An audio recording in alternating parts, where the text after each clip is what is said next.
Hello, and welcome to the 1840 podcast, where each month we explore a different topic balancing modern sensibilities with traditional sensitivities to give you new approaches to timeless Jewish ideas. I'm your host, Dovid Bashevkin, and this month we're exploring dating, relationships, commitment, all the good stuff. And I am so excited to announce that this episode was sponsored by my dearest friends, Esther and Jerry Williams, in honor of, they wrote Dovid Bashevkin. I'm going to leave that part out, but really in honor of all those who support Shalom Task Force. Shalom Task Force is an organization designed to combat and prevent domestic violence and foster healthy and safe relationships and families. Their annual breakfast is Sunday, December 11th. Where they have been kind enough to honor 1840 and the work that we are doing. I will certainly be there. I hope some of our listeners will be there. And please check out the Shalom Task Force website to find out more. That's Shalom, S-H-A-L-O-M,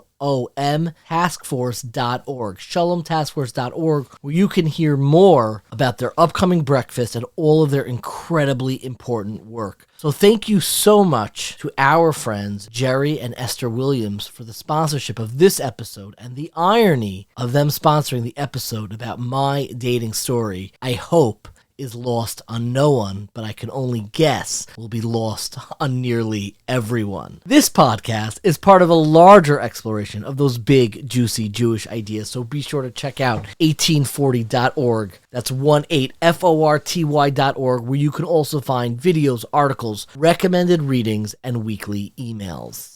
I feel like I'm always making a disclaimer that I'm nervous about the topic that we're about to do. I'm nervous about this topic, but not because I think we're going to accidentally say heresy. I don't think that's going to come up. I'm nervous about this topic because it is uncovering wounds that I haven't really thought about, thank God, in quite some time. Haven't really done a really deep dive in them. I thought it was absolutely necessary to resurface and really think about a certain period in my life that still in many ways shapes and animates who I am today, and that was the period in my life when I was dating. This series, in one sense, is about dating, about the struggle of being single, and what individuals who are looking for love and commitment in their life can do, and also what we as a community can do to make that journey a little easier. But that's really not, in my mind, at the center of this series. At the center of this series is the question, as we're phrasing it, relationships and commitment. Because I think more than anything else, when I tried to go back, and I very much did before recording this, before preparing this, I did a deeper dive than I ever expected myself to do and really found parts of myself that I haven't thought about in ages. But some of them were strange and unfamiliar, but some were deeply familiar. Because I think at the heart of the difficulty of romance, the difficulty of commitment and relationships is actually very much a product of modernity, and that is going to shape this entire series. And that is one of the great features of modernity is access to choice, in communication, in travel, economic choice, professional choice. And normally we think of choice as this great springboard to finding what we want. We have access to more. It is easier to find what we want. And in many senses, that is true. Optionality gives you more variety and allows you to really look at the entire gamut of possibilities and say, I could go into this profession, I can go into that profession, I could live in this community, I could go to that community. Any major decision that we want to make in our lives, we essentially have this plethora of choice, or plethora. I just got a voice note, which I very much appreciated. I said that I may be mispronouncing the word plethora. I think it's plethora. And I apologize to all our listeners. It was not Mel Barinholtz, who normally calls me out on these things. It was somebody else who reached out to me about that pronunciation. But be it as it may, we have so much more choice in this world. So in a sense, you would think from a distance that modernity and the choice that the modern world brings makes it easier to find what we want. And I think that one thing about commitment and about finding commitment in our lives is that choice in many ways makes it more difficult to find what what we want. You could imagine somebody growing up in a village where, there are like a dozen families that you could, have a romantic relationship with their children or whatever it is. There are maybe 3 or 4 professions that Jews are allowed to go into. Now, I'm not, waxing romantic about all of the anti-Semitism and the economic hardship that world brought. But that world, in many ways, it was easier to foster commitment because there was less choice. In a world where we can fashion ourselves any way that we want, we can become anything that we want. Very often fostering commitment in relationships. And when I say relationships right now, I'm not even talking about romantic relationships. And that is really a thread throughout this series, is that the struggle for romantic relationships, and Lord knows it is a struggle, is really something much broader. It is fostering a sense of commitment in our lives, that we're able to fall in love and build commitment with ourselves, with our community, with our professional lives, our family lives, our romantic partners, etc., etc. And that is a struggle that I have had throughout my life, and something that I've spoken about in previous interviews, and something that I have written about. And I thought to open up the series, I would share my own story. Now, I of course, am not going to go through the deep dive in this story and start naming names of all of the people who, wounded me, God forbid. I am grateful to everyone, really grateful to everyone in my story, and recently have had some really, really powerful conversations, really real conversations that I am so grateful for, from people, I would say people from my past, but people who have been with me throughout, who know who I've been throughout, because I think there's something about, I don't know, late 20s, mid 30s, there's something about life. I think maybe the way I would phrase it is when most people around you on a day-to-day basis don't know anything about your childhood. They've never met your parents, they've never been to your childhood home, and you go about your day-to-day life, and the closest people around you, your next door neighbors, the community that you belong to, your colleagues, even your spouse in a lot of ways, like they never knew the world that you emerged from. And it could feel like alienating. You could feel in some ways that adulthood brings about this sense of self where you feel alienated in your own life. And I know a lot of people have struggled with this. I struggle with this. I think it's something very normal and very natural. And I'm very grateful. And I think one of the great blessings that I have is that I remain connected to my childhood friends who have known me throughout this process, and are able to kind of like answer the question when you look at your life, the question that my sister famously posed to me during one of my weaker moments that sent me to an absolute spiral. She asked me, I think she was referring to my professional life. She said, Dovid, is this what you had planned? Like, is this the life that you chose? And you could be stuck in the middle of your life, in the middle of a marriage, in the middle of your professional life. And those questions can bubble up because you feel in many ways like untethered from the person who made these decisions originally, from the world from which your life emerged from, your childhood, your teenage years, maybe your early 20s. And for me, when I think about this series, at least to begin with, and my own dating story, my own story of dating is really about reconnecting and confronting for a second time that person and what I went through. I'm using the third person he as if it was a separate person, but what I went through. But in many ways, it does feel like a separate person, to re-immerse myself in the pain and the loneliness that goes through on the journey towards commitment in any aspect of your life. For me was incredibly jarring because, as I've said before, I got married when I was a little bit older, and this is an important disclaimer. Again, this is so much more than dating, and that's going to be a mantra throughout this entire series. But the second disclaimer is that I was a little bit older when I got married. When people find out how old I was, they're kind of like, come on now, like, you don't have the right to complain and kvetch. And in some ways, they're right. When I look back, I was 29 when I got married. It felt to me like I was dating for decades, plural. And looking back, thank God I got married. I've been married for close to 10 years, and the most joyous, most edifying, most inspiring part of my life. Undoubtedly, it's at the center of my life. But when you date for a long time and you're looking for that alignment in your life, whether it is your professional life or your romantic life, and you're looking for it to set up, until it does, that loneliness, that isolation, that inability to imagine the situation ever being resolved stays with you. no matter what. And my difficulty with commitment itself does stay with me in my professional life, in every aspect of my life. You're always grappling. You're always thinking, what else? What if? Questions that, of course, we will get to. I wanted to begin the series with my own story to know where I was coming from. And short of naming names and taking you through a story that really is worthy of a memoir, I was having a conversation with somebody who probably knows more about this story than anyone, though I've never really spoken with him directly, and he compared it to a book that he actually found about in 1840 with David Hopen, who's the author. The book is called The Orchard, and we had David Hopen on here, and he tells the story about modern Orthodox kids who have this moment of the orchard, which he takes from the Talmudic story of the Pardes, where these different rabbis go into this mystical orchard and have this moment of self-discovery or self-alienation. And he reached out to me and said,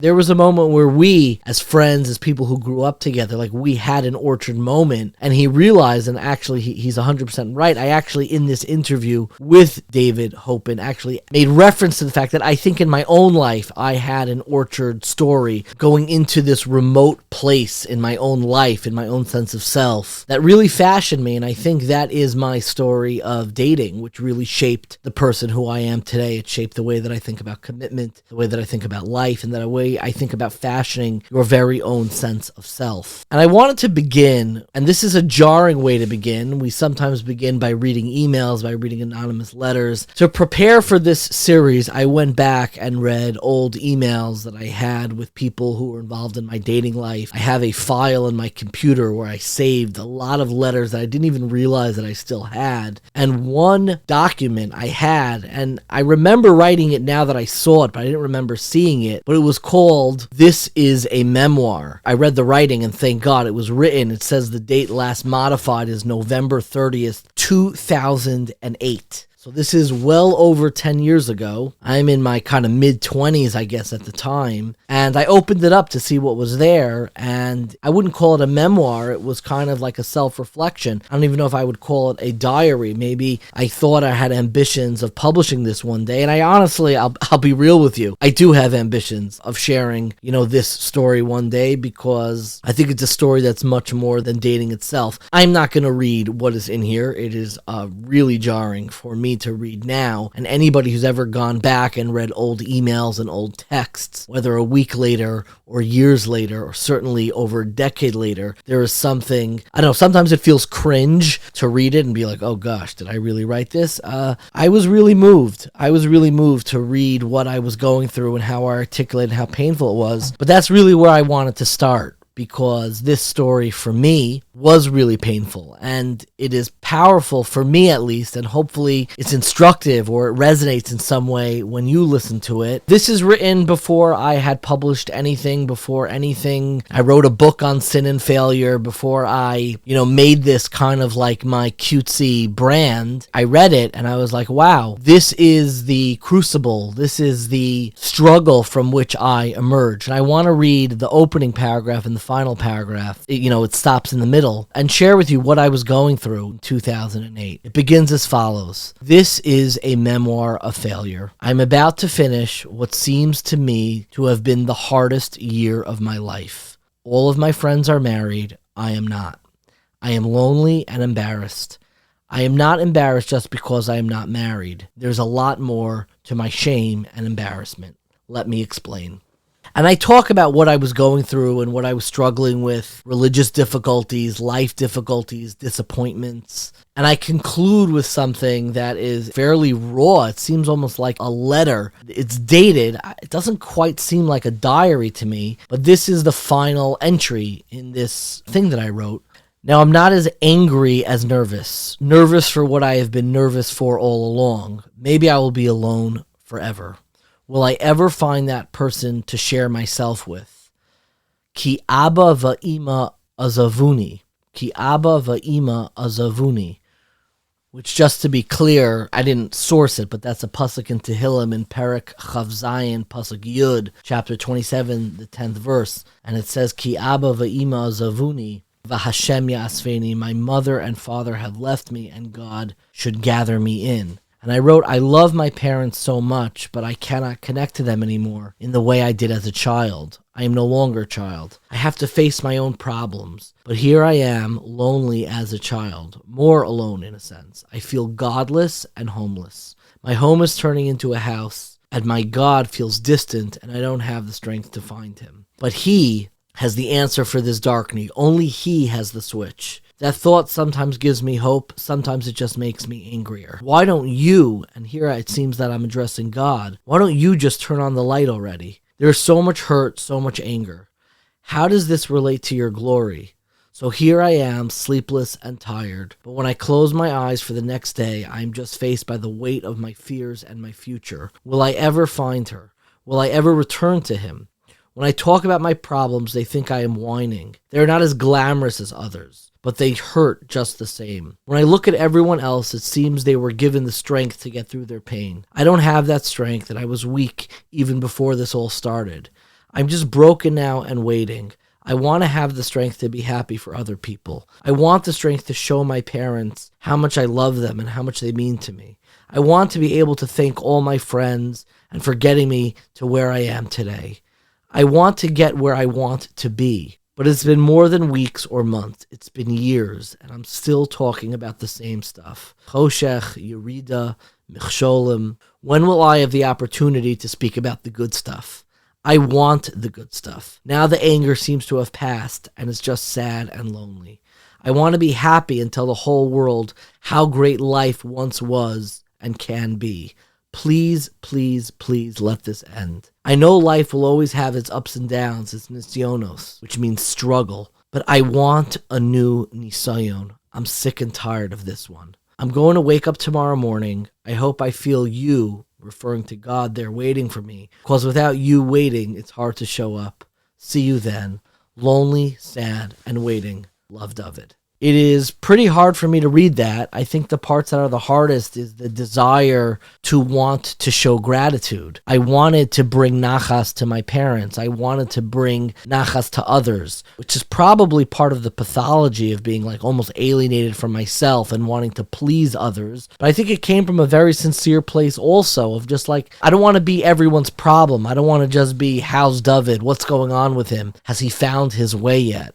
As I wrote, I want to have the strength to be happy for other people. I want the strength to show my parents how much I love them and how much they mean to me. And when you feel so overburdened by indecision, by any pathway forward, by a future that looks pitch black, at least in my own eyes, you don't have that capacity. And finally, the thing that really haunts me and that I still think about is I know life will always have its ups and downs, its nisyonos, but I want a new nisayon. I wanted something else to think about. I wanted something else that was at the center of who I was and shaping me into who I wanted to be. And I think this letter, this writing, this memoir, whatever it was meant to be, and I'm sharing you now because it was meant to be something, and I feel like I'm giving my younger self some life and purpose by even being able to read it now. I think this is the self that I emerged from. And it's that self that I spoke about in conversation with somebody named Zahava Moskowitz. Zahava Moskowitz is one of my first students. She barely remembers. I ran a class in Long Island University, and she ran a podcast called Singled Out. And she interviewed me. Singled Out was for people who were single, who were dating. She interviewed me to discuss religious evolution while you are dating. And to open up this story about my own dating and my own life, I wanted to begin with this conversation that I'll provide commentary for. And I want to apologize. It's such a shame. I re-listened to it. I think a lot of what I shared, I think everything that I shared is something that still resonates and something that I very much would share again today. My only apologies to our listeners is the sound quality is not what it should be. I recorded it via Zoom. I didn't do a separate recording on this mic. So my apologies for that. And I assure you in our later episode, when I reflect directly with Zahava about her project of Singled Out, we use much better mic equipment. But without further ado, and with that kind of introduction, I wanted to share the opening of my conversation with Zahava Moskowitz on the Singled Out podcast.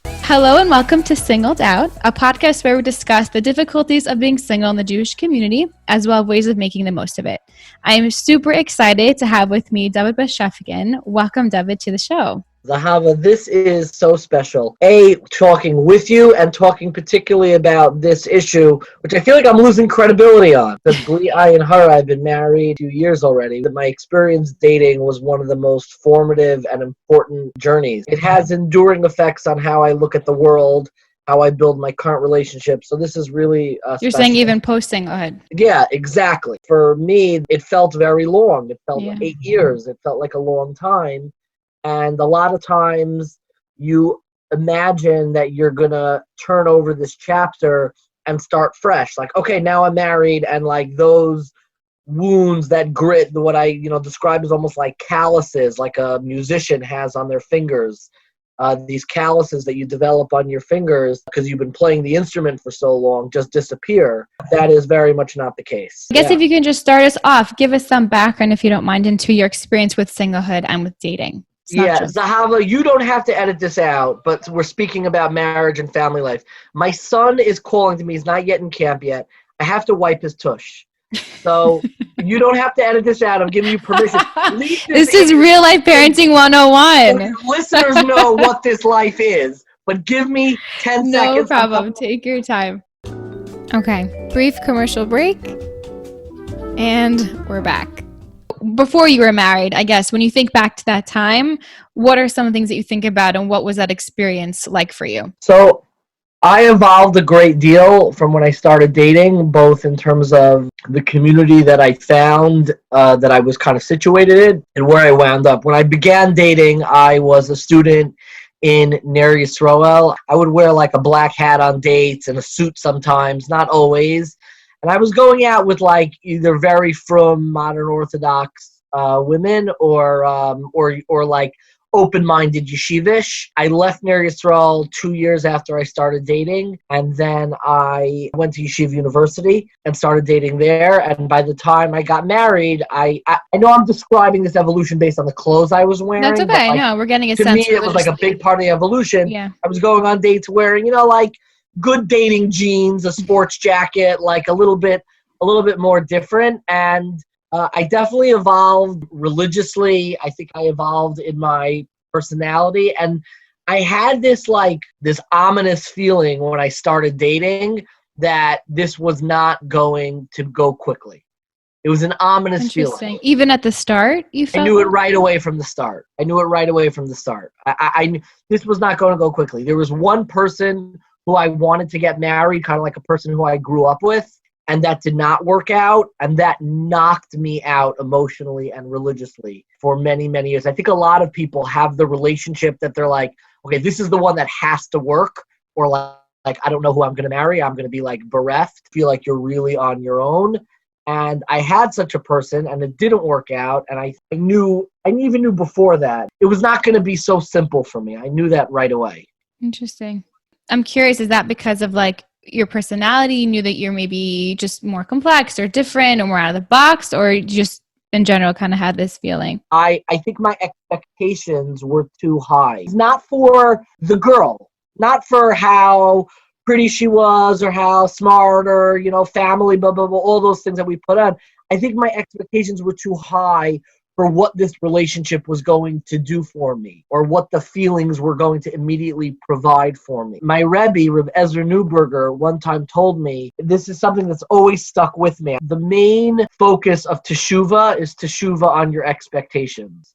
That sometimes your expectations are too low and sometimes your expectations are too high. And I've grappled with both in my life. And I think at that point in my life, the expectations for what this was going to provide for me as an individual were not healthy or realistic. You mentioned a little bit about how you start to change and how religiously you start to evolve just based on your clothing and more externals. But I'm curious, I guess, internally, what ways do you feel like you evolved religiously throughout your singlehood? When I started dating, and I told you there was this one person who I thought I was going to marry, I thought I had to marry in order to just like have somebody in my life. Anytime I would have like a phone call or an update related to this person, I would go into a room and I would say Tehillim. And, those calls didn't always end the way I wanted them to. And I found myself saying Tehillim less and less frequently.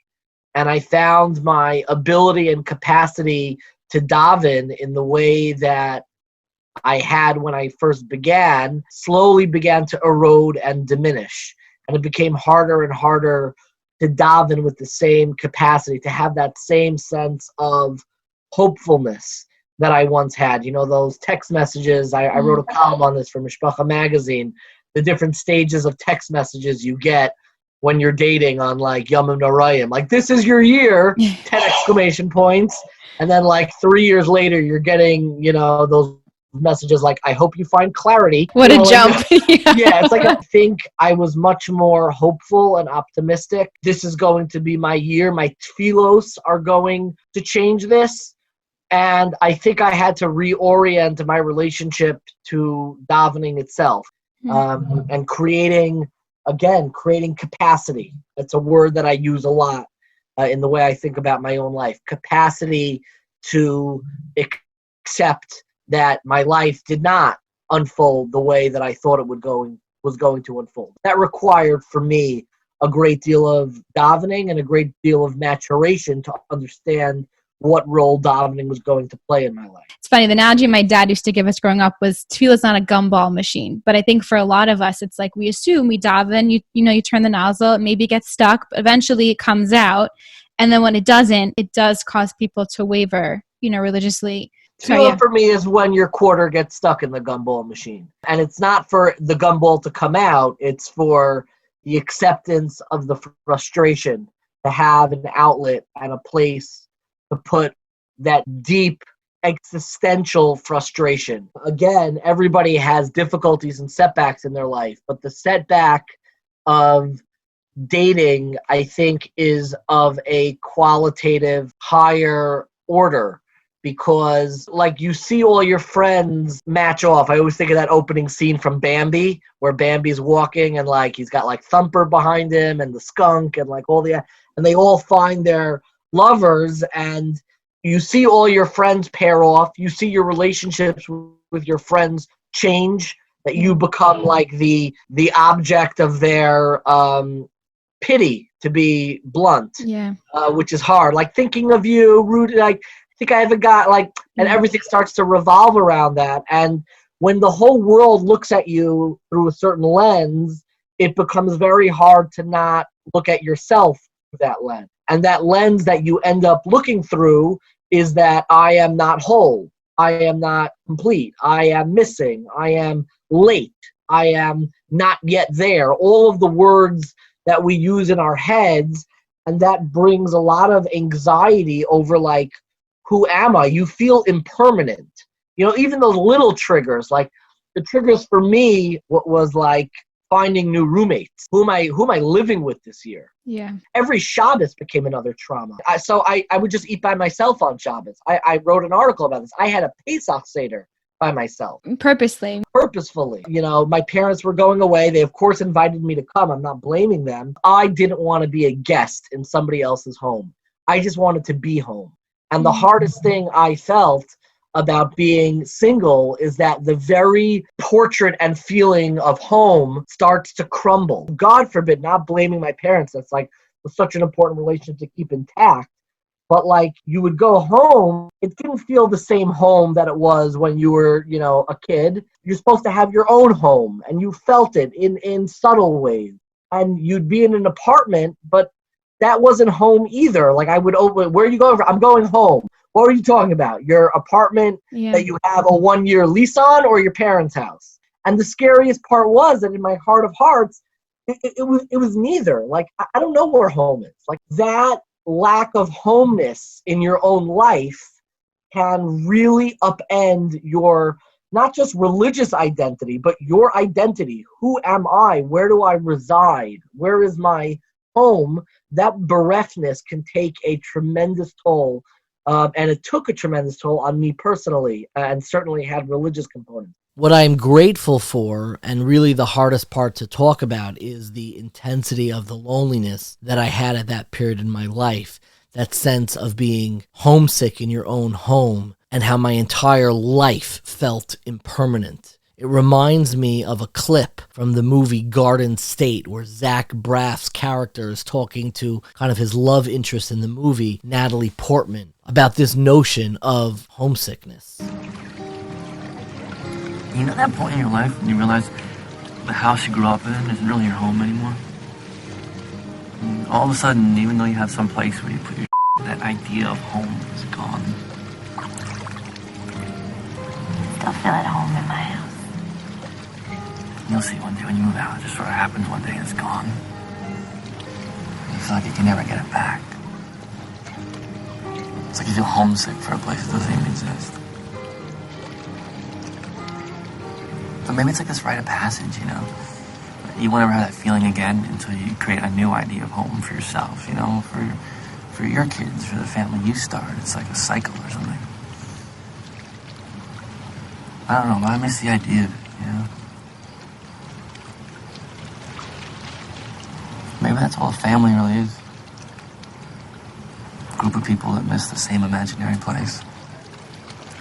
Being homesick in your own home, where you look at your own life, so to speak, and you don't feel like you even have a home. What I wrote in that opening letter that I read from 2008, my home is turning into a house where I didn't feel quite at home in my childhood home. It felt like a house that I would go to. It's not where I live anymore. And I certainly didn't feel that sense of homeness in the apartments I was renting out, though my roommates and those people in my life are people I'm still deeply, deeply close to. But that sense of being alienated from yourself, I think that for me, what I did really poorly in this period in my life, once I left yeshiva, I was living on my own in Washington Heights. We happened to have had a gorgeous apartment on Cabrini Boulevard. It's like this wonderland. It's like this Narnia hidden in the middle of Washington Heights. People don't know about it. If you live in Washington Heights, you know about the YU community, and you go to the other side. Middle, there are all the stores. And then you go to the other side, and there's like the Breuers, Mount Sinai community. You go all the way up the stairs. There is like this magical fairy tale land that I don't know. I don't think it has a bustling Jewish community, but it's where I lived on Cabrini Boulevard. It is gorgeous. It looks like you're stepping into a wonderland that you don't see, like the stores or all these, like, I don't know, artisanal, fancy coffee shops. It's really, really nice, and I loved living there, but I hated the notion of living by myself and having to reconstruct myself every year. Find new roommates, find new apartments. What I one time shared is that my entire life felt like Sukkot. There was a notion that was very interesting because Sukkot was actually the holiday that I struggled with most, so I certainly struggled with all of them. I struggled with most when I was single. I couldn't connect to it at all, and it took me years into my marriage to reignite, to almost become friends with Sukkot again, and that's why it's become my most beloved holiday, because I know what it means to be alienated from a yontif,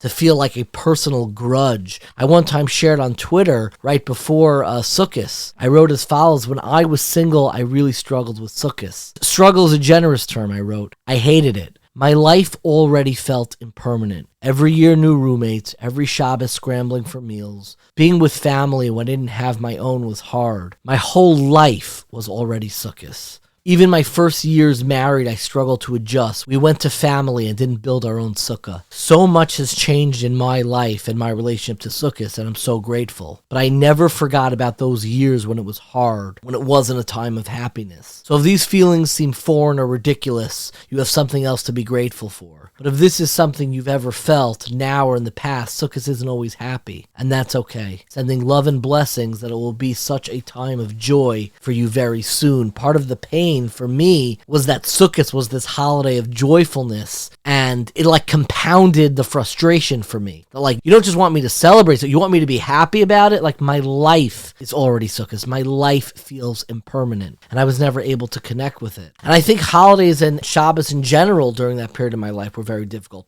I never connected to a single community. I spent countless Shabbosim either by myself or just with my roommates. I never really hosted meals. I even wrote an article. One year Pesach, I spent a Pesach by myself. I remember when the lockdowns for Corona happened right before Pesach, I shared an article with Tablet Magazine called Spending the Seder Alone, about the experience of actually having a Pesach by myself. And that notion of having an experience all by yourself and how that shapes you really stayed with me. I mean, you're really divorced. So much of my life is in the public, sharing now on 1840 on social media, but there were periods in my life, and I still nurture and maintain them, because it's really how you learn who you are as a person, where you have solitude, not isolation, not loneliness. And I think that was part of the pain of this period, but solitude. And I actually went back to read that reflection I wrote so many years ago about that Pesach that I had even more years ago. I think that Pesach was probably in 2008, the same year that I am writing this memoir that I read from. But I wrote, many, many years later, before Corona in 2020, a reflection about spending a Pesach Seder by myself when I was single. And I wrote as follows: 9 years ago, when I was 26, I celebrated my Seder alone in my parents' kitchen. My parents decided to travel to Israel to spend Seder with my sisters. I didn't want to join them. I felt too old to spend a week sharing a bedroom with my nieces and nephews. My mother begged me to find another family to spend the Seder with.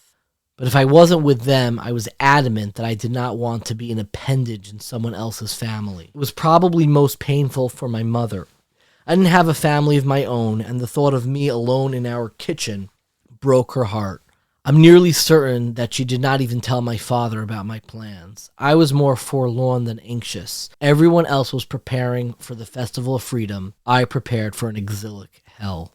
And I wrote about being in a kitchen by myself and asking myself the Manishtana. And I actually made reference to that fantastic book that's worth reading called Solitude, A Philosophical Encounter by Philip Koch, which I think all of these questions emerge from that confrontation with self in solitude. And he has something amazing there. He writes, the mere presence of other people obliges us to coordinate our experience with theirs, thereby diminishing the scope of our actions. As one person's experience of viewing a painting in a museum changes when another person walks up, our subjective experience is influenced by the slightest interaction with another person.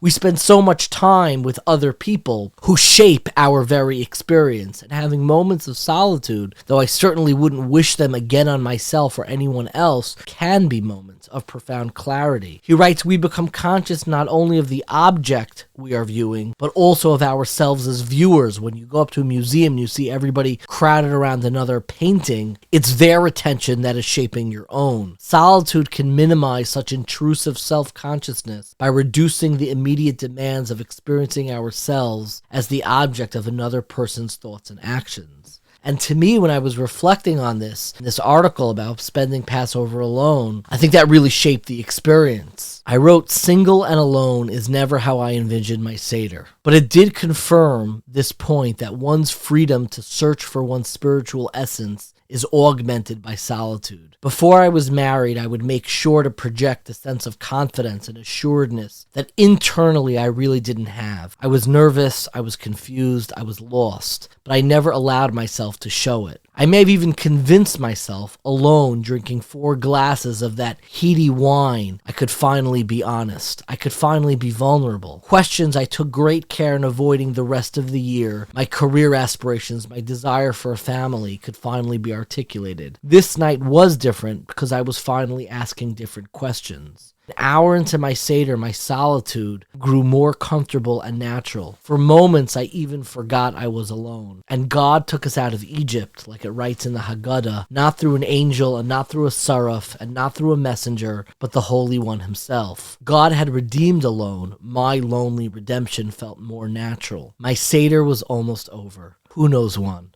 I looked around. I knew one. Chad Gadya, one kid goat. I smiled. My Seder ended singing about a lone goat, finally redeemed.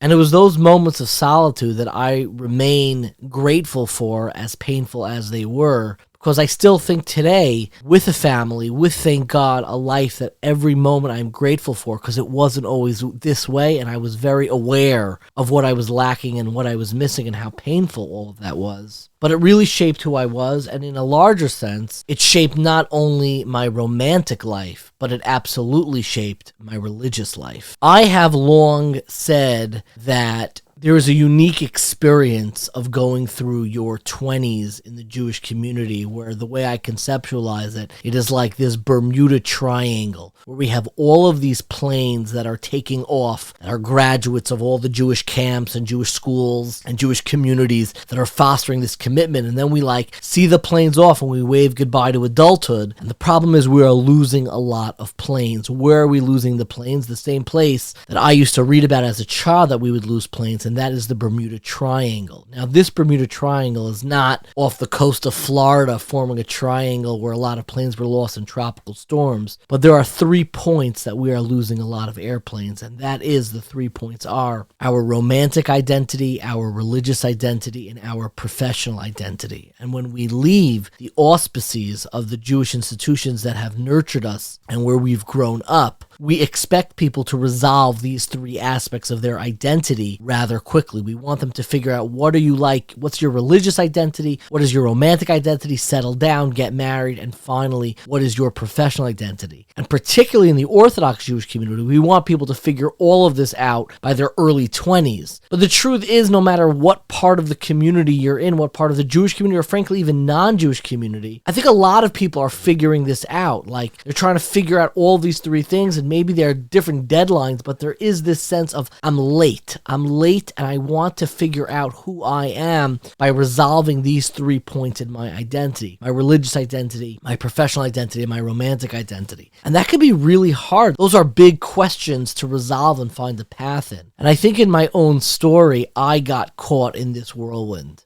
I got lost, and as my romantic identity didn't quite resolve in the way it was supposed to, it affected and brought instability to my religious identity, and that instability and those foundations really affected even my professional identity, where at a certain point, I felt bereft and lost. And that self that I felt like I emerged from Jewish institutions from. I went to an unbelievable elementary school, high school, yeshiva in Israel, yeshiva afterwards. I had all these things that really shaped who I was religiously and provided this incredible foundation, but all of a sudden I felt like as I was emerging into adulthood, everything started to crumble. As my romantic identity didn't work out the way, I had hoped it would. It absolutely crumbled my religious identity. My religious identity, when you have all this rubble and the foundation starts to shake, my professional identity got wobbly as well. To the point where who I was as a person didn't feel stable, didn't feel that sense of stability and longevity that I think people want to feel in their very own sense of self. And that's why, to me, the question of dating really goes hand in hand in a lot of ways with the question of religious evolution, religious development, that we leave and we usually begin dating, depending on what community you're in your early 20s, mid-20s, whenever it is. And that's really the same time that you're figuring out who you are professionally and who you are religiously, what community you're going to be part of. And it's really hard to keep everything intact. And I think for myself, looking back, and what this next part of my conversation with Zahava Moskowitz was about learning to embrace that volatility and not feel that for the rest of my life I had to somehow, some way stay who I was when I was, 21 years old and remain that way for the rest of my life. The biggest change, I hate putting it this way, I think is people tend to become more modern or give up certain things religiously during that time period. So I guess I'm curious what you feel like are the defining factors, what contributes to that? I want to first make one important disclaimer. You absolutely should and will evolve religiously after you get married.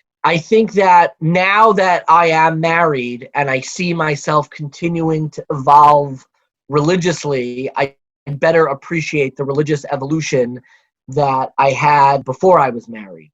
And I deliberately use the word evolution because I think that, assuming most of your listeners went to kind of modern Orthodox elementary school, high school, to, seminary or yeshiva for a year, they have this feeling of okay, I am who I am now that I've left seminary, yeshiva. I need to keep this intact until I am married. Yeah. And now once I'm married, then I could kind of let all of these cumbersome packages that I'm holding, I could set them down on the counter. Yeah. But this whole time through, you're holding these massive packages of what it means to be frum and all of the expectations. If I let down one of these massive grocery bags, then I'm not going to wind up with the person who I'm supposed to be with. I want to end up with the person who's usually either reminds you of your father or mother, not to get Freudian, but let's be real for a second. Religiously, you want to get back to that a lot of times, the person who goes to Minyan every day, the person who, has the Shabbos table that you grew up with and the Sukkot and Yontif and all this stuff. And you're holding all of these packages in your 20s and you're like, I don't know where to set these down.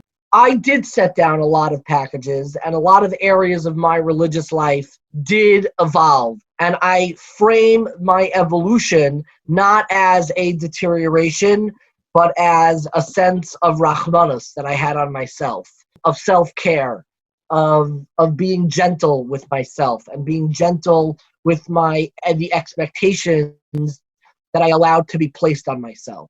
Which doesn't mean that I threw everything out the window. I use this analogy a lot. There's this movie that I absolutely love called Castaway. And there are a lot of beautiful analogies from that movie, but it always resonated with me. He's stuck alone on a desert island, which before I was married, it resonates with you. You start, he's got this volleyball that he becomes friends with. A little too friendly, yeah. Yeah, your friendship circles, the way you occupy your time, it's different. It's about like learning how to be comfortable on your own. But there's one thing that always moved me in the movie, which is that he was on an airplane that was a FedEx airplane.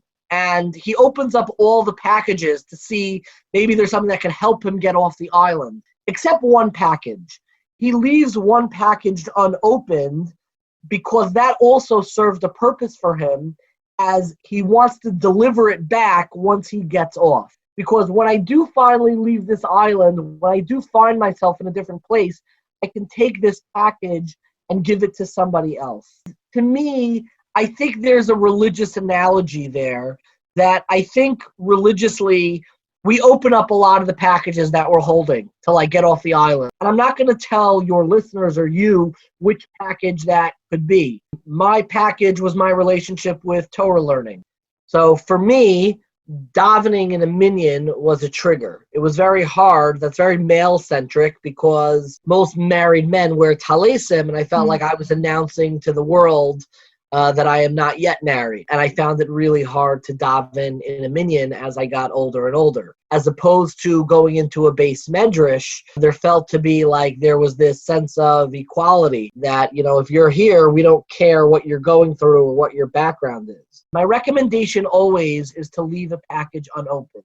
And I kept that package with me through some really, there was a lot of, broken and frayed Amazon packages surrounding me. But I had Rachmanis to open up packages, and I also had the commitment and resilience to have a package that I want to take this with me off the island. It means too much to me to let go of. First of all, I really like that analogy. It has been a while since I've seen the movie. And of course, now I'm like, I should watch it again now with this new lens. But I think that's a really, really poignant and deep analogy to make that comparison between how we deal with things when we are single, right? When there are all these different religious factors, and it sometimes feels like it's not so sustainable because I don't have so many places to put it necessarily. I can't just plug it into a family lifestyle the same way other people can. And I really appreciate your outlook that it sounds like basically the theme is to just try and be kind to yourself in that process of changing and evolving. I guess my question is, what recommendations do you have to still stay connected? So is it just leaving that one thing sacred or one thing that you connect to alive? How do you maintain that connection? It's a hard question to answer because it varies so much. Yeah, it's individual for sure. Yeah. And one person's trigger can be another person's salvation.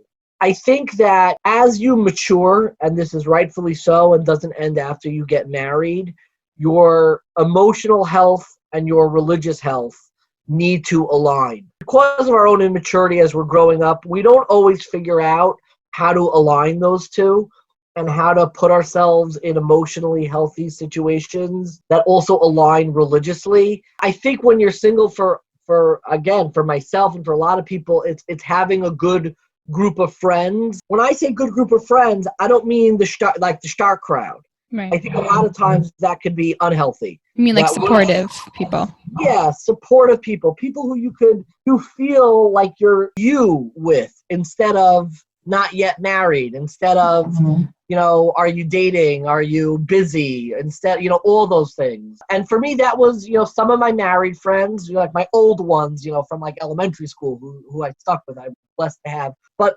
people who I picked up later, a lot of people's wives, I couldn't stand them. I couldn't stand them. We don't know one another. Like spouses were triggers for me because they would take liberties that their husbands had because I grew up with your husband.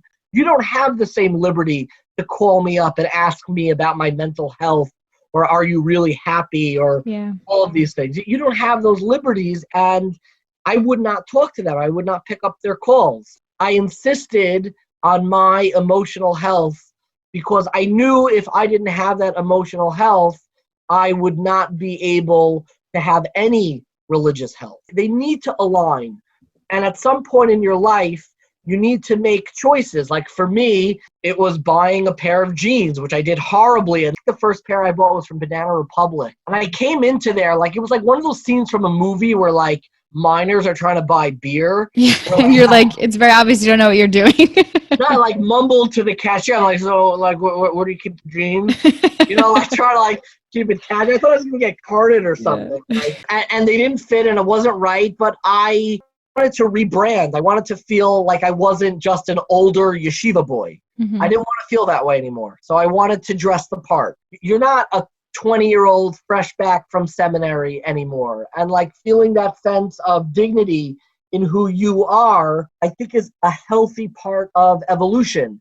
And just because the community you came from when you were 20 years old would frown or look at that transition as like, oh, we knew this would happen. This isn't good. But learning to develop that inner sense of identity, that I define who I am. I have that comfort. And at the same time, having friends and mentors who you can talk about these struggles with and you can guide them through, that's healthy. I think we can't spend the rest of our lives looking back at 2 or 3 years of our religious development and just looking at it with nostalgia and trying to figure out how can I recreate those 3 years when you were in seminary. That's not healthy. That needs to stop. Your best religious years should always be ahead of you. I am 36 years old. I am more religious now in the true sense of the word than I was at the peak of my yeshiva. And I loved yeshiva. I look back fondly at yeshiva. You don't need to look at it with cynicism. It's the opposite. You become cynical when that becomes the only model and everything else you do for the rest of your life is undermining those 2 or 3 years. But if you learn that those years were a foundation, now I'm building off of it and evolving further, you're healthier. Every year you become more religious. You reorient what is, so to speak, in your Kodesh HaKadoshim, those intimate, private moments where you're actually with God, and figuring out what that Kodesh HaKadoshim is when you are not yet married, when you are not yet in a relationship, and hewing that out and figuring what do you bring in there, what's your aron, I think is a really important question, and something that a lot of people in marriage don't have the liberty or luxury to have to ask themselves. And even when the answers may not cohere with who you are when you were 20 years old, have Rahmanas, resilience, and the strength of character to really whittle down your values and say, this is important to me. And this is not as important to me anymore. And that's okay. It's okay that it once was and now it's not. That's okay. You could be a good person. You don't need to be frozen and ossified in this religious, carbonite thing like Han Solo, Star Wars reference. I don't know why that was necessary, but here we are. Keep evolving. That's healthy. You're not moving farther away from yourself in seminary. You're moving closer towards who you can become with the full embrace, the emotional self-care, and the Rahmanas needed to become a healthy religious person. There's so much that you said there, Dovid, that I really, really appreciate. And I'm just trying to process. I think that was really, really well said. And I really love the way that you phrased those years, or, the times where we do feel like we are changing and evolving, as like a platform, as opposed to, oh, that was like a bad time or when I was less from, as opposed to viewing it as like, no, that's just a springboard and I use it to grow from, and I'm always changing and growing. And even when that doesn't cohere with that neat stories that we get in yeshiva and seminary, you know, like got married, 22, moved to Ramat Eshkol 1 year, then came back, took the LSATs. That's a great story, and kol hakavod to everybody who was able to live that story. But that story is not everyone's story, and other people have trickier and messier stories, and they're just as religious. They're just as good, and they're just as decent. My one caveat, which I'm curious to hear your thoughts on, that's coming up for me when you're saying that, just from being in the dating experience, is, again, we're always evolving, but if I'm in a place where I know I'm putting down more of those packages now because I'm not married, dating is also going to look different in terms of who I'm dating and who's willing to date me, even if that's not where I necessarily want to be more long term. Do you know what I'm saying? So I'm curious how you'd approach that. I don't know if you listen. I'm going to shout out my podcast. I have a podcast called 1840. It's 18forty.org. And I had an interview with Rav Moshe Weinberger. And I began my interview by recalling a story that I think relates to this question a lot. Rav Moshe Weinberger called me up to read me a shidduch. I respect him a great, great deal. I'm not one of his, close students, and I didn't daven in his shul, but he knew of me, and he called me up and said, I was in YU at the time, and said, Dovid, do I have a girl for you? He went on, you're a Shemayim and the Midos, and I could tell, she wants to build the whole spiel of that kind of, girl who's fired up. And I told him, and this was the hardest thing for me, but it was healthy. I admitted to him, I said, Rebbe, I'm not there anymore. That's not really what I'm looking for. It's not really where I am. And I remember his response. He paused. He says, "Ein chasidus ke chasidus rishona." The chasidus, the sense of commitment and religious excitement that you have initially, there's nothing like it. It's something very beautiful. But what is also implied in that, and I think that much of my interview revolved around this, was that there's chasidus rishona and chasidus sheniya and shlishis and revius and chamishis. We oscillate and we come back, and that's okay. And when I admitted to him and told him that, I wasn't where I was, and probably because I wasn't dressing in that same way and I wasn't the yeshiva guy that I once was, that was an okay admission. You don't need to announce it to the world, but you also need to be honest and maybe ask yourself that what you were once looking for religiously, that part of the resume, maybe it's phrased, or maybe your conception of what it needs to be, it's phrased a little too narrowly. You're wound up a little too tightly around these key markers of who I'm going to end up with. You don't need to do that initially, like Chasidus Rishona, but maybe that's healthy when you get older. I know for myself, and my wife and I say this all the time, we would not in 100 million years have dated one another. She was not religious enough for me. And as I got older, my description on the religious component of dating began to get briefer and briefer until it almost disappeared entirely. I'm a big believer in my religious description of the spouse was the personality description. And I get calls on a lot of people's resumes where parents are calling me up asking about men and women, and they're asking questions that make sense when you're 20, but I'm like, this person is 32, they're 28. Your questions, your religious questions need to evolve. Mom calls me up and says, they're asking because I'm on somebody else's shidduch, does the boy have a relationship with a Rebbe? And I'm like, does any 32-year-old, what does that mean? I don't even, I don't know. I'm close. I'm not calling my Rebbe every day. It's a conception that you have when you're younger and you're in yeshiva, but cut somebody some slack, cut them some slack. Rabboni Shalom. That can't evolve what it means to have a relationship with a Rebbe when you're 33 and when you're 23. It should evolve. And when you're dating, that self-admission that you're no longer the same person religiously, it can come at a cost, but it can also come with great reward. It can be liberating. You don't have to announce everything, but there are things that, again, you present differently That's healthy. Admit it. Admit it. That's fine. I'm looking for something a little bit differently. I still want the Shabbos. I still want the Jewish home, but the ingredients to get there evolve as you date longer. And if you're 28 years old and you're still looking for a 22-year-old yeshiva boy, that's a problem. You have to reorient your thinking of where would that person be at this point in their life? What would they look like? When you enter into a relationship, let's see if we can have a conversation together about what our home will look like. There's something very beautiful about the fact that there's more maturity and more honesty that you can develop together about what your religious home is going to be, a conversation that's more or less meaningless when you're 22 years old. You have no idea what that looks like.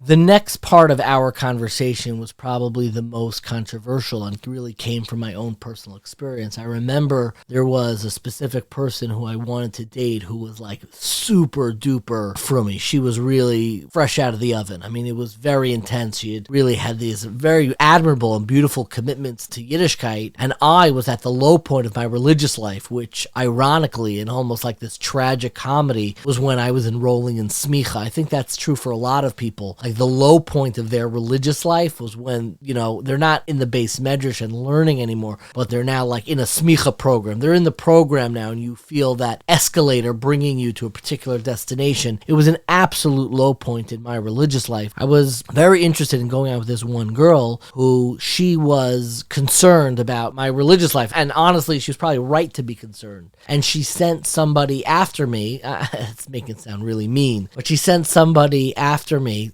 I said it again, so maybe that's exactly how I felt. She had me speak to somebody who she considered a mentor to kind of gauge what was my religious life going to be like. And he called me up over the phone. I was in my early 20s. And he started asking me, like, where do you plan on sending your kids to school? Like, what's your future going to be like? And I remember, like, kind of being very frustrated by the questions he was asking me. I happened to know this person. I was very close with his sister in high school, who actually, this person's sister married my Musar Chavrusa when I was learning in Yeshiva Shalom. You can guess who that is. Any good guesses should get an 1840 specially branded prize if you can figure out who this is. I'm not going to give you a hint of what her screen name was in high school. I'm not talking about the person I wanted to date. I'm talking about the person whose brother was calling me up and asking me all of these questions. Her birthday is December 29th, I think. That's the only hint I'm going to give you. But anyways, this person who I knew for a long time, her brother called me up and said, where are you going to send them? And I was hurt. I was hurt in that, like, I felt like I had to figure out the rest of my life in order to be deserving of going out with this particular person. What's an interesting postscript to this is that,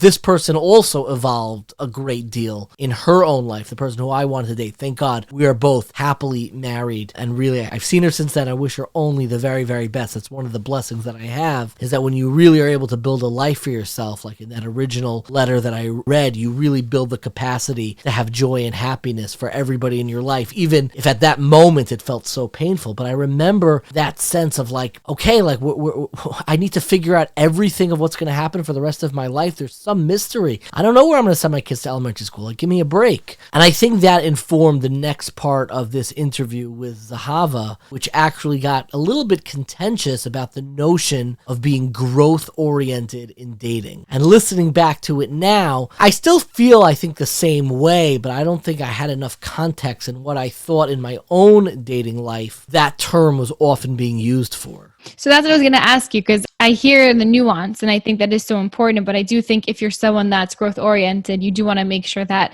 that is in place, even where you are and where your prospective spouse or person that you're dating is. So I guess that's a discussion that you have of just like, we're both here right now, but let's talk about what it's going to look like together. Because I think it is sometimes a hard line to straddle where, if I'm dating someone that's in the same place as me, but I still want to find someone that isn't content necessarily. I know this is a popular term and you're going to not like this, and I want to be careful the way I phrase it. I don't like the term growth oriented. Okay, tell me why. I don't know. I think it's a euphemism for something else. It's a euphemism for I'm here now, but I don't want to be here. It's a harmless term. I don't think that's how you were using it necessarily, but when I hear it and we're being honest with one another, I get suspicious. I get suspicious that we use the term growth oriented as a cover for being honest where we are right now. Meaning, is it a referendum? Is it like, I heard that you don't go to Minyan every day, but are you growth oriented? Meaning, the moment we get married, that goes out the window. No, for sure. And you're right. That's not at all how I meant it. I like it because it's vague. I think growth oriented means different things to different people. When I personally said, it's not targeting a specific action. It's more of, is someone always looking to grow closer in their Yiddishkeit, in their connection to God? And that's going to be different for different people in terms of what connects them. So are you someone that's saying like, this is where I am, this is what Shabbos is for me now, and I'm kind of fine with this being here? Or is growth oriented? No, let's always find ways together to enhance that in our own terms, however we decide that's connecting us. I'm not convinced. I'm unconvinced. I don't like your use of the word complacent. I don't like the word, I'm not convinced. I think you need to fall in love with an individual, with a person who you appreciate their religious intuition. That sounds so much more broad to me. What's religious? How would you define religious intuition? It comes from a place of trust of where we are now. It comes from a place of trust that doesn't need to be spoken out about what's going to change after we get married, because I have trust in who you are religiously right now. And I have trust that because who you are right now in this very moment that I accept and I appreciate and I am trusting of, I know we're going to evolve. I know things are going to be different. And I sometimes feel that growth-oriented or complacency is a distraction from your ability to have that complete trust. To have that complete trust that you as a person now and your religious decisions that you are making now are coming from a good place that I understand. And the same way that you make those decisions now, when the context changes and we're married or we're in an old age home or we're going through some struggle that marks the rest of your life, because life is difficult, you're going to make the same good decisions because you have healthy and good religious intuition. Been too wordy, I'm sorry. I kind of want to push back on this point, but also there's like a lasting question I want you to talk about. This out all day. We'll have a separate podcast where we talk about growth-oriented versus there's a lot to say there and to flesh out, but I appreciate that perspective. The last part of the interview, I don't know if it was the most important or the least important, because it was the most relevant specifically for dating. And one of the things she asked me is about what advice do you have for people who are actually dating right now? And believe it or not, as anyone would hate from somebody who is now married, I do have some measure of advice. And I do speak to a lot of people on this issue, and some of that advice and ideas we'll talk about both in the outro to this episode as well as in future episodes. But really, I want to share one thing before you listen to this part, because I don't really delve into it, and that is the notion of checklists, of what you insist upon when you date. I personally have a very basic checklist. I envision, to go along with this airplane analogy, like the Bermuda Triangle, I envision relationships like getting a plane down the runway, where the relationship itself is when it's in the air. That's what it's all about, but you got to get it into the air. And I always say there are 3 things that you need to get that airplane in the air. It's a very short checklist. Number 1 is you need to be attracted to your spouse. You don't need to think that your spouse necessarily is the most beautiful person in the world, though that is a lovely thing to say and even more lovely to feel. That's fine. I compare it in some ways to thinking that the Gadol Hador, the leading rabbi, do you have to believe that he's the smartest person in the world? No. You have to think that he's smart. You can't think that they are foolish or dumb, God forbid. But you don't need to think that they have the highest IQ in the entire world in order to take their guidance, in order to have them as a leader. In a similar sense, you don't need to necessarily think that your spouse is the most beautiful person in the world. And of course, an obvious exception, in case my wife is listening, she happens to be, coincidentally, been voted, she's been the People magazine most beautiful person in the world, I think, 10 years running at least. So I am the exception to this. But I think generally you need to be attracted. You need to be sexually attracted to your spouse. That is number 1. Number 2, once you have attraction, and this is very, I'm going to phrase this very importantly, but I always phrase it the same way. You can have no irrational irreconcilable religious differences. No irreconcilable religious differences. What is an irreconcilable religious difference? That changes from person to person. For some people, that might just be keeping kosher and Shabbos. For other people, that may be wearing a hat and jacket. For other people, that may be covering your hair or wearing skirts or whatever it is. You need to figure out, what are my irreconcilable religious differences? What are things that I will not be able to make a commitment to somebody with these religious differences? And I urge people to be as minimalist as possible. I actually have like a negative theology on this. Don't think, and this is deliberately in contrast to someone who has the same hashkafa as you. As you will hear over and over again, I absolutely hate the word hashkafa. I think the word itself was invented probably, early 80s. I would love for somebody to do a real deep dive etymologically of when the word hashkafa became in vogue. It means like your outlook on life. I don't believe that you need to have somebody with the same hashkafa as you. I know so many healthy marriages where you have different hashkafas to one degree or another. You need to ensure that you don't have any irreconcilable religious differences. You can't have somebody who wants to keep kosher and serve not kosher there. You can't have somebody who insists on a certain, religious commitment and their spouse is undermining that. That is how I phrase it. I think hashkafa becomes too nebulous, and most people do not spend the remainder of their marriage debating hashkafa. You think about the culture of your home, you think about the religiosity of your home in broader senses, but that emerges after the commitment. And I don't like a long checklist of,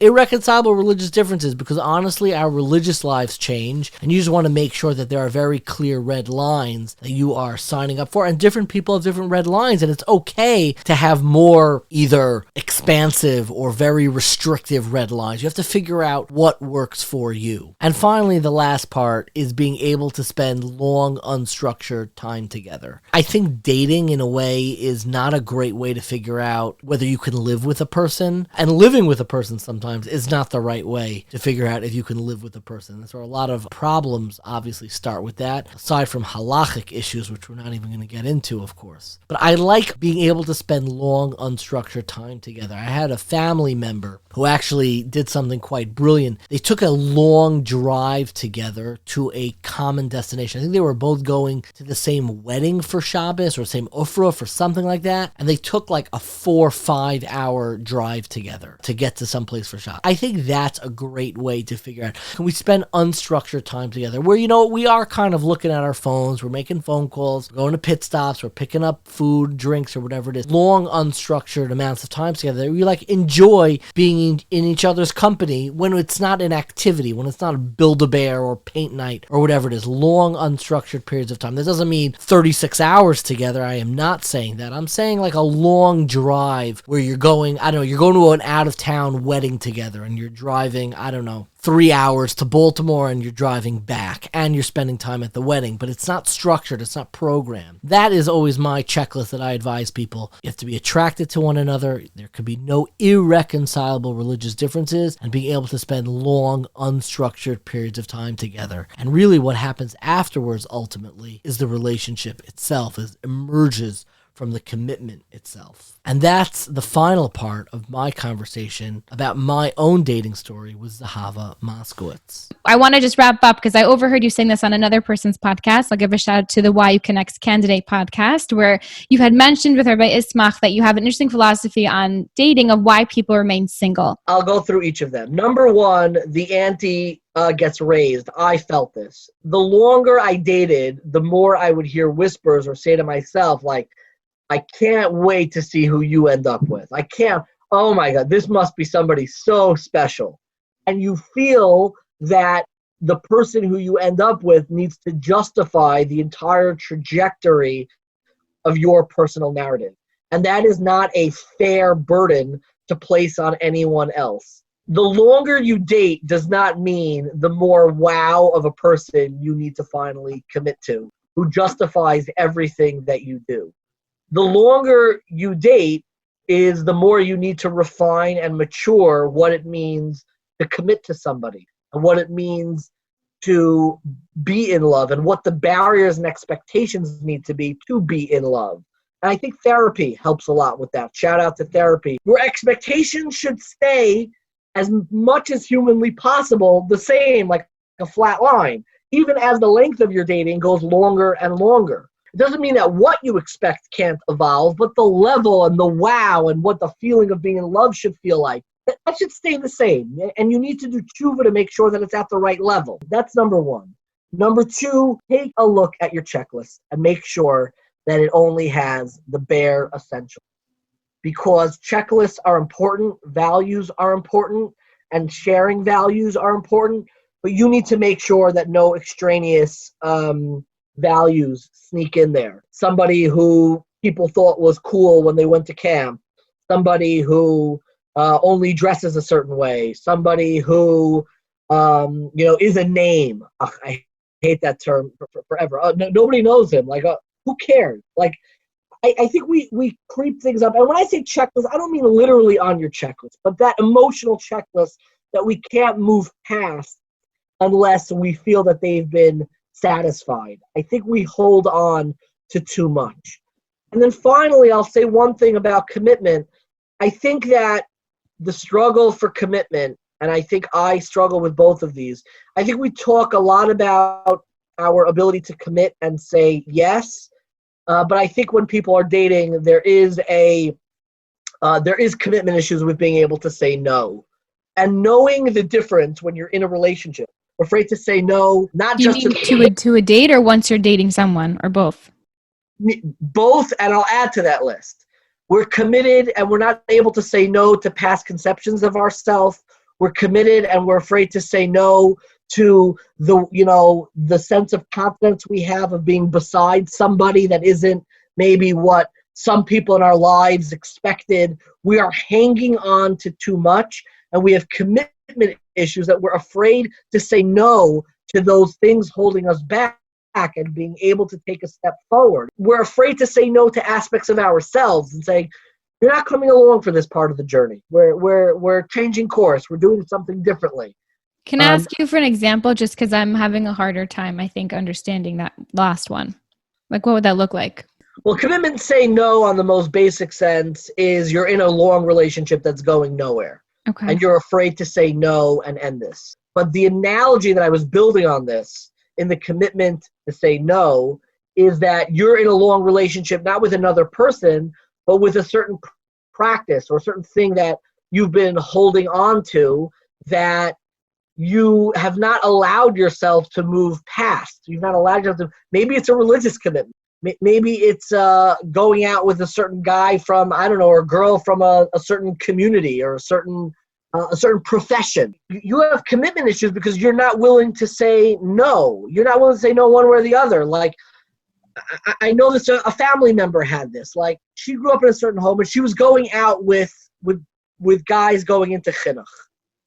And I told her, why? I don't think that you have the capacity to do this. And you keep on saying yes to these people and going out with them. You have commitment issues because you're not able to say no. Sorry, I don't want to give more detailed examples because I'm afraid to even give one. The one I did, I'm afraid.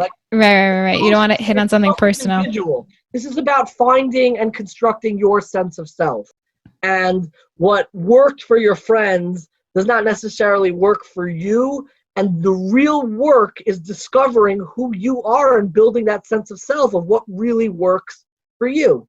Right. Or what doesn't work and that you need to Correct. say no to. Right. No, Exactly. Thank you. The one thing that I didn't really discuss was Zahava, but I think stands at the center of everything that the dating experience has done to shape me, and that is my relationship with commitment itself, what commitment is. And I want to say quite plainly that I was able to develop a healthy relationship with commitment, with relationships, by going to therapy. For me, and I think for many who are grappling, whether they are in committed relationships or searching for a committed relationship, I found therapy extraordinarily helpful. And to this very day, when I have a child, in the delivery room after I text my immediate family, I still send a text to the therapist who I really attribute so much of my ability to be in the relationship and to build the life that I have now to that therapist. And I reached out to her and asked her to join 1840 for an interview. She said no for 1,000 reasons, but I begged and pleaded. I said, do me a favor. I just want your basic philosophy of love, commitment, relationships. Let me share it with our audience. And my therapist, who I no longer see, but I'm somewhat in touch with, she's absolutely amazing. Her name is Dr. Sarah Barris. And she shared with me a brief voice note that I really think encapsulates so much of her approach to dating and commitment that to me allowed me to cross over the finish line. I remember being in her office, and I would go to her office and we would have, I think, weekly meetings, and she was so helpful. And I was really stuck at a point. I remember there was one meeting where I think I just cried through one therapy session with that feeling that I began with, that I just want to bring my parents nachas. I want to bring joy to those around me. I don't want to be an issue that needs to be resolved. I want to have the capacity to show gratitude and share gratitude with others. And finally, I was at an impasse in my dating life, and I was describing the woman who I am married to now. And I was just not sure what the next move. And I basically just described her and the way that we interact. And she looked at me and she says, Dovid, she sounds wonderful. And it was that reaction and her kind of leading me towards what commitment can be, and the confidence to have that commitment and the knowledge of how painful that commitment was is what I think allowed me to take that next step. So I want to share with you a very brief voice note that my therapist, who really helped me conclude or find that reconciliation in my own dating story, this is a message from Dr. Sarah Barris. Hi, this is Sarah Barris talking about love and marriage. Love is not a commodity, a magic charm that makes us feel good, an emotional fix. Barry Schwartz, expert on the paradox of choice, highlights our consumer culture and that the abundance of options and multitude of alternatives lead to an illusion that there is perfection out there, rather than building and deepening a connection through one's lifetime. This illusion leads to constant self-appraisal, rumination. Am I happy? Am I in love? How do I know that I'm feeling it? I look at the couples out there and they all seem happier than we are. Waiting for the one right person theory. Schwartz observes that, quote, people walk starry-eyed, looking not into the eyes of their romantic partner, but over the romantic partner's shoulder in case there might be somebody better walking by. In this context, we are uncomfortable without 100% certainty, not willing to take responsibility for our own emotional well-being, thinking that love will give me what I need. On the other hand, commitment leads to cultivating versus finding. It leads to effort, investment, and resilience. Commitment helps us raise the threshold of staying in a relationship. We yearn for perfection in the context of being perfectly imperfect human beings. To be human is to be held together by scars and radiance. Real relationship takes audacity to dig deep into our own vulnerabilities, which can feel daunting.